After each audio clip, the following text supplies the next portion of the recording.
Hi and welcome back to my channel. My name is Susan and today I'm going to show you a Hoosier cabinet that I purchased on the weekend, and I'm in the process of redoing it because it needs a lot of work, and so this will probably be a two-part video because of the amount of work that needs to be done on it. I'm not going to be able to do it all in one shot. So let me show you the cabinet and tell you a little bit about it, and then we'll go from there.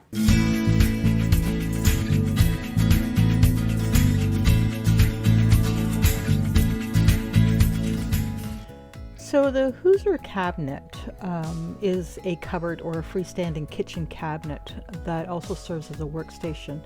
It was really popular in the first few decades of the 20th century, and since houses didn't have built-in kitchen cabinets, the Hoosier Manufacturing Company out in Indiana was one of the earliest manufacturers to create or build this type of furniture. So my original thought for this cabinet was to restore it to its former glory, but on inspecting the cabinet itself and all the problems that I've found, that's just not going to happen, and it'll end up costing me way more than what I want to put into it. So with that said, I've got to go with plan B. So I guess I better get started.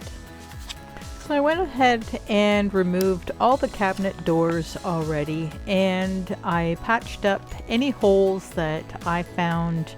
I also gave it a good washing to get rid of all the dirt that was on there, and I also vacuumed it out. So the top on the cabinet is, I think, galvanized steel, or it could be zinc. I'm not quite sure, and I'm not quite even sure how I'm going to get rid of all the spots and